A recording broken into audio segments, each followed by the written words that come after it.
आज ही Doubtnut app download करें। Doubtnut पर होगा अब आपके सभी मैथ्स, केमिस्ट्री, फिजिक्स और बायोलॉजी डाउट्स का सफाया। बस अपने क्वेश्चन की फोटो खींचो, उसे क्रॉप करो और तुरंत वीडियो सोल्यूशन पाओ। Download now. Incorrect statement mark करने के लिए यहाँ पर हमसे कहा गया है, यानी गलत वाली स्टेटमेंट हमें यहाँ पे सेलेक्ट करनी है। तो आइए अपने स्टेटमेंट्स को देखते हैं।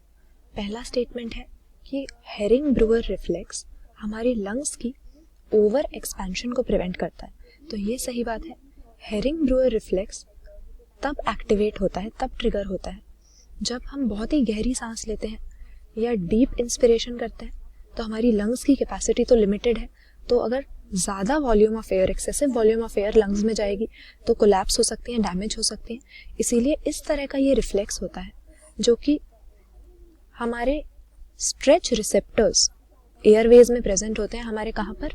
ब्रोंकाई में और ब्रोंक्यूल्स के अंदर, ताकि अगर इन एयरवेज से एयर का एक्सेसिव अमाउंट पास हो तो ये स्ट्रेच रिसेप्टर्स एक्टिवेट होकर हेरिंग ब्रूअर रिफ्लेक्स की हेल्प से लंग्स की ओवर इन्फ्लेशन को या ओवर एक्सपेंशन को प्रिवेंट करने में बॉडी की हेल्प कर सके। तो ये सही बात है। ये जो रिफ्लेक्स है ये डीप इंस्पिरेशन के दौरान लंग्स ज़्यादा एक्सपैंड ना हो, एयर की ज़्यादा वॉल्यूम उनमें एंटर ना करे, ये इंश्योर करने में हेल्प करेंगे। दूसरा लिखा हुआ है कि फीटल हीमोग्लोबिन के लिए जो ऑक्सीजन डिसोसिएशन कर्व होता है वो मैटरनल हीमोग्लोबिन के कंपैरिजन में लेफ्ट साइड पे होता है। लेफ्ट साइड में जब ऑक्सीजन का डिसोसिएशन कर्व शिफ्ट हो रहा है तो इसका मतलब ये है कि ज़्यादा ऑक्सी हीमोग्लोबिन की फॉर्मेशन हो रही है। ऑक्सी हीमोग्लोबिन की फॉर्मेशन मतलब कि हीमोग्लोबिन ऑक्सीजन के साथ ज़्यादा बाइंड कर रहा है। तो ये बिल्कुल सही बात है कि फीटस का, यानी जो एम्ब्रियो डेवलप हो रहा होता है, उसका जो हीमोग्लोबिन होता है उसकी अफिनिटी ऑक्सीजन के लिए एडल्ट के हीमोग्लोबिन के कंपैरिजन में ज़्यादा होती है, क्योंकि ऑक्सीजन क्या है, उसको माँ के ब्लड से ही लेना है, मैटरनल ब्लड से लेना है। और अगर फीटस के और मदर के ब्लड की जो हीमोग्लोबिन की अफिनिटी है ऑक्सीजन के लिए बराबर होगी तो मदर के ब्लड से वो फीटस के ब्लड में एंटर क्यों करेगा? इसीलिए ताकि मदर के ब्लड से ऑक्सी हीमोग्लोबिन डिसोसिएट होके ऑक्सीजन को फीटस के हीमोग्लोबिन में डिलीवर कर सके। इसीलिए oxygen dissociation curve left side में होता है, या हम कह सकते हैं कि फीटस के हीमोग्लोबिन की अफिनिटी ऑक्सीजन के लिए मदर के कंपैरिजन में ज्यादा होती है। तो ये अगेन करेक्ट हो गया। अगला दिया हुआ है कि जब न्यूमोटैक्सिक सेंटर सिग्नल भेजता है तो इंस्पिरेशन टाइम कम हो जाता है। बिल्कुल सही बात है।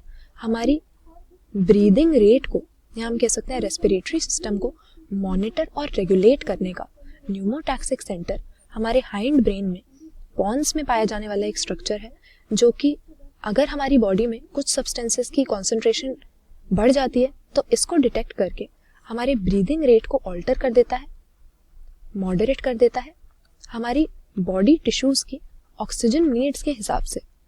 तो हम यही देखते हैं कि अगर हमें ब्रीदिंग रेट बढ़ाना है तो उस समय पे न्यूमोटैक्सिक सेंटर जो सिग्नल भेजता है उससे इंस्पिरेशन का टाइम या इंस्पिरेशन की जो ड्यूरेशन होती है वो कम हो जाती है, या हम कह सकते हैं कि ब्रीदिंग रेट इंक्रीज हो जाता है। ये भी बात सही हो गई हमारी। लास्ट स्टेटमेंट हमें दी हुई है कि नॉर्मल एक्सपिरेशन के बाद हमारी लंग्स में जो एयर की वॉल्यूम या एयर का अमाउंट रह जाता है उसको हम रेजिडुअल वॉल्यूम कहते हैं।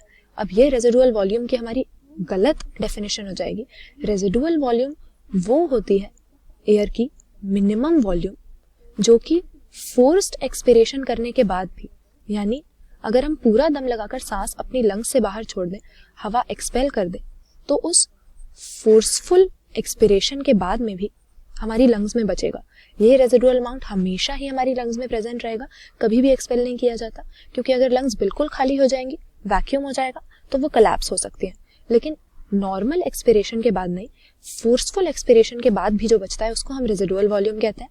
जबकि जो नॉर्मल एक्सपिरेशन के बाद बच रहा है उसमें ERV भी इंक्लूडेड हो जाता है, यानी residual volume plus expiratory reserve volume. Expiratory reserve volume वो एडिशनल अमाउंट है एयर का जो हम नॉर्मल एक्सपायर करने के बाद भी, यानी नॉर्मली ब्रीद आउट करने के बाद भी उसके ऊपर से एक्सपायर कर सकते हैं।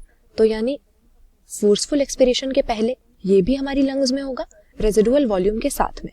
तो नॉर्मल एक्सपिरेशन के बाद का जो हमारे लंग्स में प्रेजेंट रहता है एयर का वॉल्यूम, उसको हम रेजिडुअल वॉल्यूम नहीं बल्कि फंक्शनल रेसिडुअल कैपेसिटी कहते हैं। क्योंकि ज़्यादातर हम देखते हैं कि नॉर्मल जब हम ब्रीदिंग कर रहे हैं तो वो हम कॉन्शियसली गहरी सांस तो लेते नहीं है, हम फोर्स्ड एक्सपिरेशन नहीं बल्कि नॉर्मल एक्सपिरेशन करते हैं, और ऐसे में जो हमारी लंग्स में बच जाता है वो फंक्शनल रेजिडुअल कैपेसिटी होता है, जिसमें रेजिडुअल वॉल्यूम के साथ साथ एक्सपिरेटरी रिजर्व वॉल्यूम भी हम ऐड कर देंगे। तो ये हमारी रेजिडुअल वॉल्यूम की गलत डेफिनेशन है, क्योंकि ये नॉर्मल एक्सपिरेशन के बाद नहीं बल्कि फोर्सफुल एक्सपिरेशन के बाद हमारी लंग्स में बच जाने वाली एयर की वॉल्यूम है। गलत स्टेटमेंट ही हमें यहाँ पर बताना था, ऑप्शन डी हमारा आंसर हो जाएगा। क्लास 6 से 12 से लेके नीट, IIT, जेई मेंस और एडवांस के लेवल तक 10 मिलियन से ज्यादा स्टूडेंट्स का भरोसा। आज ही डाउनलोड करें डाउटनेट ऐप या व्हाट्सएप कीजिए अपने डाउट्स 8400 400 400 पर।